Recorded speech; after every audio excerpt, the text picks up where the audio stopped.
Ever wondered why an empty hallway suddenly feels like a haunted corridor? The answer isn't ghosts at all, it's our brains, our bodies, and the world around us playing tricks. First, let's talk about pareidolia, the brain's habit of turning random patterns into familiar shapes. Imagine looking at clouds and suddenly seeing a dragon breathing fire. That moment feels real, even though the cloud is just water vapor. Scientists call this pattern recognition gone wild.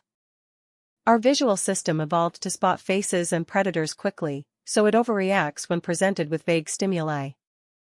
That's why we see a face in the grain of a wooden floor, a silhouette in a tree bark, or the famous man in the moon.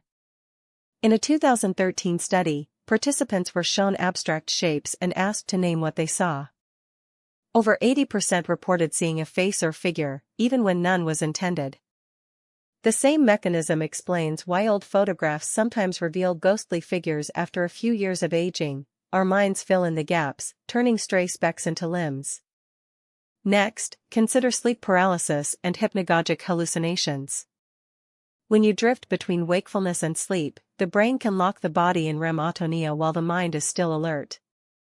You feel unable to move, hear a pressure on your chest, and often sense a presence in the room. This is a classic recipe for a ghost encounter. Researchers have recorded EEG patterns during these episodes and found that the brain is simultaneously running wake and REM circuits. The experience is vivid, a shadowy figure, a cold breath, a whisper. In a 2015 survey of 1,200 people, 38% reported seeing a shadow person during sleep paralysis. Infrasound is another hidden culprit. Sound waves below 20 Hz are inaudible, yet they can still affect the body. A 1999 experiment by Vik Tandy placed a low-frequency speaker in a supposedly haunted room. When the infrasound was turned on, participants reported feeling uneasy, sensing a presence, and even seeing a vague figure at the edge of their vision. The low vibrations cause the eyes to focus differently, creating a slight visual distortion, while the body experiences a subtle chill. Infrasound can also trigger a release of adrenaline, raising heart rate and heightening the sense of fear.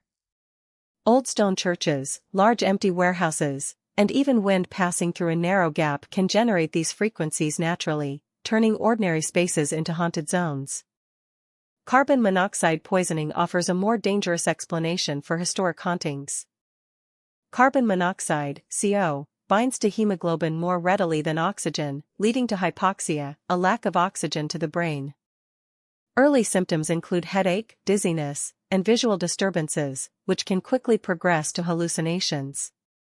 In the 1970s, a series of haunted house reports in a small town were traced back to a faulty furnace that leaked CO into the attic.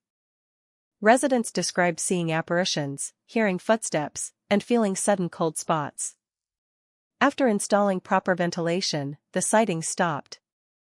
Medical literature documents dozens of cases where low-level CO exposure caused people to see and hear things that weren't there. The gas is odorless and invisible, making it a perfect, albeit deadly, ghost maker. Finally, the psychological power of suggestion and expectation can turn any ordinary place into a haunted hotspot. When a location is labeled haunted, our brains start looking for evidence that confirms that belief. This is called confirmation bias. A classic experiment at the University of Edinburgh placed participants in a dark room and told them it was haunted. Half were given a story about a tragic death, the other half received no backstory. Those who heard the story reported far more strange noises, cold drafts, and visual anomalies, even though the environment was identical for both groups. The effect is amplified in groups, where one person's gasp can trigger a chain reaction of fear.